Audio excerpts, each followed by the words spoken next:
Sarah had always been a perfectionist.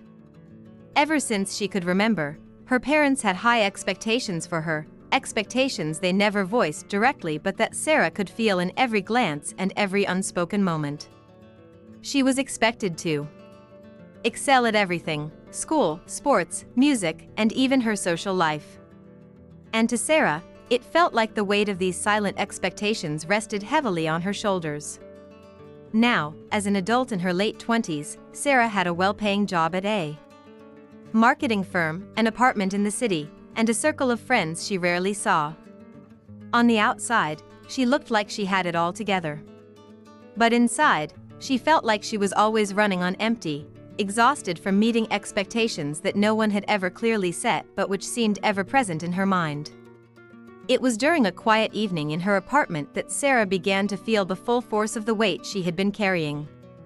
She had just finished a 12-hour workday, wrapped up a personal project she had been working on for weeks, and still had plans to go over some paperwork for a new side hustle. She stared at the pile of tasks ahead of her, feeling the familiar knot of anxiety tighten in her chest. Why do I always feel like I'm not enough? She picked up her phone to check her emails, but then she saw a text from her mom. It was brief: "How are you? Did you get that promotion you were aiming for?" It wasn't the question that bothered Sarah, it was the underlying expectation that she'd better have received the promotion, that her success in life was tied to constantly climbing higher, achieving more, and being the best. It was unspoken. But Sarah felt it every time she spoke to her parents, every time she checked her achievements against their imagined checklist. Her mom hadn't asked about how she was feeling, if she was happy, or if she was taking care of herself, just about the next milestone, the next ladder rung to climb. The weight of it all felt unbearable. The next morning, Sarah sat in her usual spot at the coffee shop before work. She pulled out her laptop to tackle the day's tasks but found herself staring at the screen, her mind in a fog. The words didn't make sense anymore. She wasn't just tired, she was burnt out. The last few months had been a blur of meetings, deadlines, and social obligations, all while she tried to maintain the perfect image of a successful, driven woman.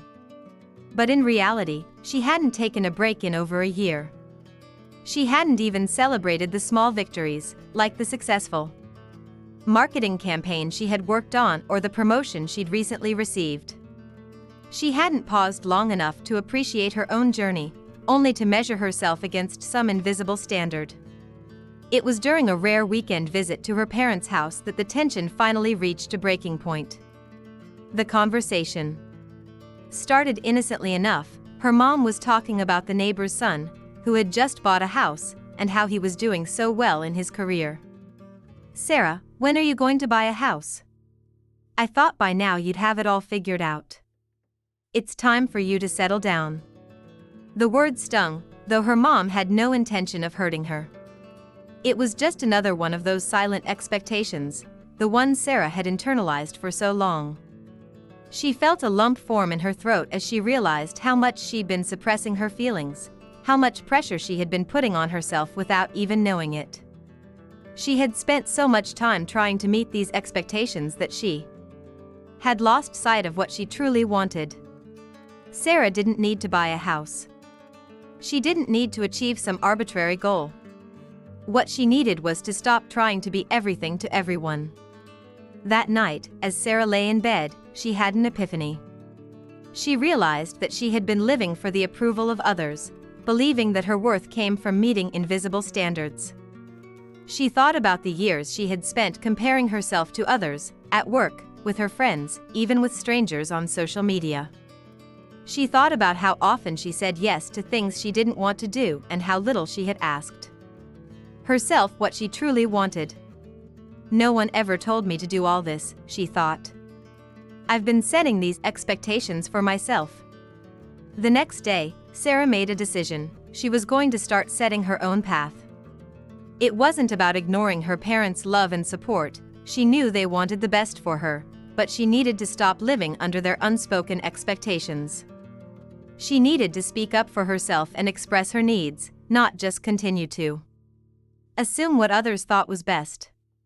Sarah sat down with her mom and, with a gentle but firm voice, said, "Mom, I know you want the best for me, but I need to be honest.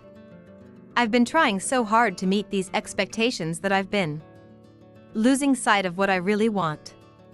I don't need to have a house or a perfect career right now.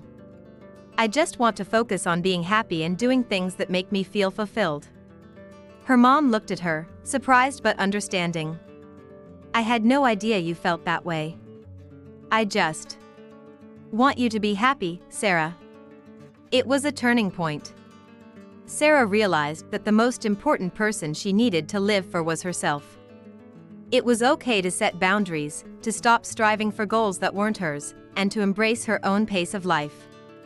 Moral: don't carry burdens that aren't yours to bear.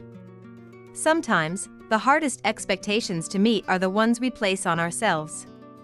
It's important to take a step back, reflect on what truly matters, and set your own path, not one based on the unspoken pressures from others, but one that brings you peace and fulfillment.